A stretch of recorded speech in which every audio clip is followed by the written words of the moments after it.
The way the story went, we used to watch them in the movies on a big screen, 13, 14 years old, and just sit there and dream that someday we'd be with that group. Then the day came, when they came to Pittsburgh and Cleveland, we used to play hooky from school. I'd go up there, visit them, talk with them, and spend the day with them.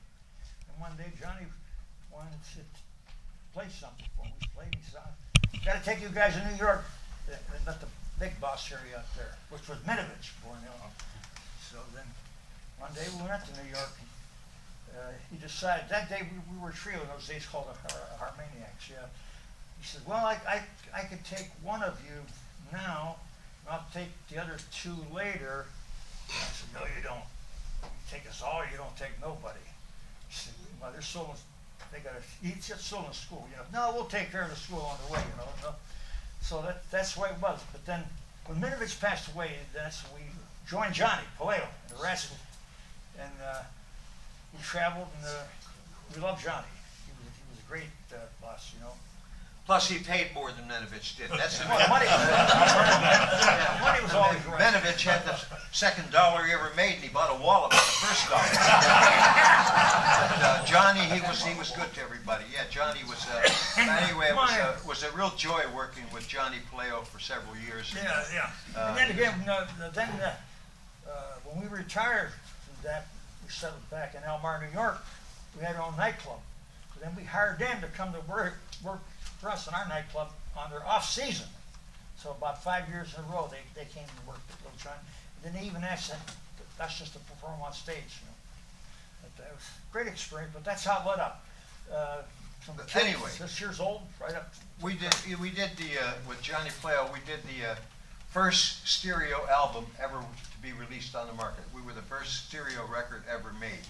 You know, back in 1956. You know, and label was Audio Fidelity. Yeah, okay. Yeah. But they're out of business now. You can't buy that anymore. They went into some kind of a bankruptcy thing, you know. But a lot of them bankruptcy. Yeah. What do you keep interrupting me for? I'm trying to bat you over the head with this thing.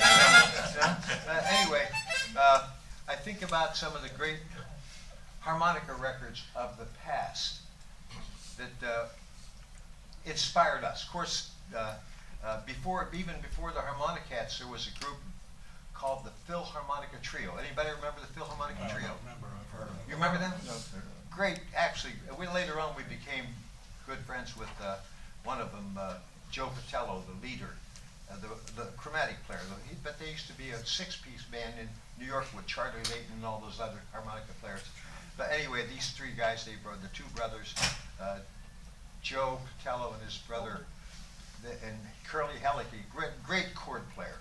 Great, one of the best there ever was. But they did some nice movies. I just saw an old movie of them with Jack Carson and Dennis Morgan, two guys from Texas. Anybody remember that movie? But they played all through the movie. Remember one guy? Anyway, that's how old it was. They did some great recording. One of them was an old song called "Sleepy Time Gal." Remember that one? Yeah, I read that one, sure. You ever heard that recording they made? Of that? Carl, you never heard that, Carl? Not them. I've heard you guys play, but not the. Yeah. Well, this is here it is, an old Philharmonica Trio recording on Capitol Records. The songs was arranged by, at the time, Peggy Lee's husband. I forget his name, but he wrote all their arrangements. Dave Barber. Yeah, something like that. Anyway, this was, if we can remember it, "Sleepy Time Gal."